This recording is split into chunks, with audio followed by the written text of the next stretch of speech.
ওদিকে যাও, ফজিল ওদিকে যাও, ওদিকে যাও।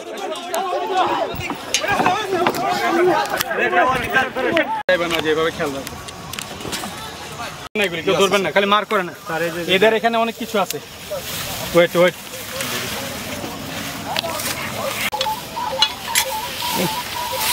পুরা নিয়ের মধ্যে ফালায় কেউ লুকে রাখে এখানে।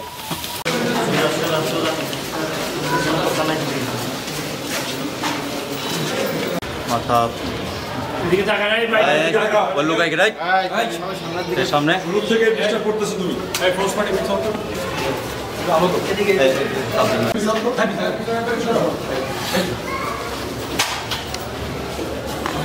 মোটরসাইকেল দেয়া মহড়া দেয়, আর আপনি কেউ যদি মোবাইল করে তো মোবাইলে প্রাণ দিয়া ওরা মোবাইল নিয়ে চলে যায়। আর ওরা এনে গাঞ্জার আসর বয়স আর কি, ম্যাক্সিমাম ছেলে মানে গাঞ্জা খায়, এই রোড গার্ডে হাঁটে। অনেক মেয়েরা রাত্রে চলাফেরা করতে পারে না, রাত্রে আসে মেয়েদেরকেও ডিস্টার্ব করে। আজকে আমরা এখানে একটা অভিযান পরিচালনা করেছি। অভিযানটা মূলত পরিচালনা করা হচ্ছে ড্যামরার মাতুয়েল এই অংশে। এখানে আমাদের নিজস্ব গোয়েন্দা তৎপরতা বজায় রেখেছিলাম এবং এই এলাকায় কখন এই ছেলেপেলে আসে, যাতায়াত করে এবং চাঁদা তুলে অন্যান্য খারাপ কাজের সাথে সংশ্লিষ্ট হয়, এগুলো আমরা নজরদারি করে রাখছিলাম। এরই ধারাবাহিকতায় আমরা আজকে এই এলাকাতে আমাদের ড্রোন ফুটেজের মাধ্যমে প্রথমে তাদের আস্তানাকে শনাক্ত করি এবং তাদের চলাচলের গতিপথ এবং তার চলাচলের সময় এই জিনিসগুলোকে আমরা প্রথমে আইডেন্টিফাই করে নিই। তারপরে আমরা আজকে সন্ধ্যা 6টা থেকে মূলত উৎপাদন শুরু করি এবং তাদের এই যে জায়গা যেটা আছে এখানে আমরা রেড দেওয়ার জন্য আমাদের প্রয়োজনীয় ব্যবস্থা এবং প্রয়োজনীয়ভাবে আমরা এলাকার মধ্যে আমাদের নিজস্ব যে বাহিনী আছে, যে টহল দল এবং অন্যান্য অপারেশন দল সমন্বয় করে একসাথে আমরা কার্যকরী করি। সন্ধ্যা 7:30-এর দিকে আমরা এই এলাকাতে একযোগে অপারেশন পরিচালনা করি এবং আমাদের অপারেশন পরিচালনার সাথে সাথেই তাদের কিছু ব্যক্তি তারা নিজেদের জীবনকে বাঁচানোর জন্য তাদের আস্তানা ছেড়ে আশেপাশে যে পানি আছে, যে ডোবা এবং এতে ঝাঁপ দেয়। আপনি যদি দেখেন যে এখানে যে আমরা টাকা উদ্ধার করেছি, এই টাকাগুলো সবই ভেজা এবং মানিব্যাগ এবং অন্যান্য যে জিনিসপত্রগুলো আছে ম্যাক্সিমাম ভেজা, কারণ এগুলো নিয়ে তারা পানিতে ঝাঁপ দেয়।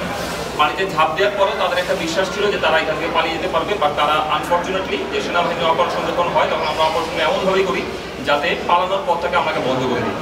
তো আমরা যখন তাদেরকে উদ্ধার করে নিয়ে আসি এবং তাদেরকে সবাই যখন আস্তানায় অভিযান পরিচালনা করি তখন অনেকটা আমাদেরই চোখটা কপাল উঠে যাওয়ার মতো অবস্থা হয়, কারণ আমরা আশা করছিলাম যে এখানে আমরা দেশীয় অস্ত্র এবং অন্যান্য অস্ত্র পাবো, বাট যেই ভান্ডার আমরা আজকে পেয়েছি আপনাদের সামনে যদি দেখাই, এই অস্ত্রগুলো সাধারণত এরা ব্যবহার করে স্থানীয় যে লোকজন আছে তাদের কাছে চাঁদাবাজি করার জন্য, আন্ডার কনস্ট্রাকশন যে বিল্ডিং আছে এখান থেকে চাঁদা নেওয়ার জন্য, এবং বিভিন্ন সময় যখন গ্যাং কালচারে যখন মারামারি হয় তখন তারা এই অস্ত্রগুলো দিয়ে তাদের শক্তি প্রদর্শন করে।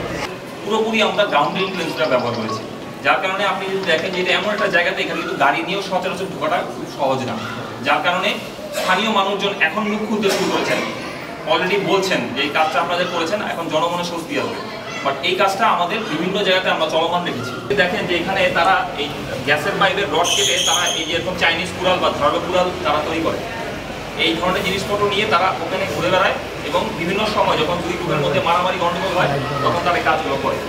এইখানে এই দেখতে পাচ্ছেন যে চাপাতি অন্য জিনিসপত্র এগুলো সব ব্যবহৃত হয় সাধারণত এক পক্ষকে আরেক পক্ষকে শক্তি প্রদর্শনের জন্য।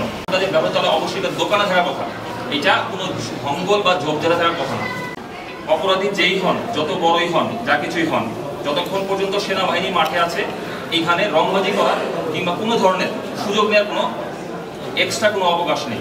আপনি যেই হন, যত ক্ষমতাধারী হন, এটা দেখার কোনো বিষয় নেই। আপনি অপরাধ করবেন, খারাপ কাজ করবেন, আপনার বিরুদ্ধে আইনানুগ ব্যবস্থা নিব।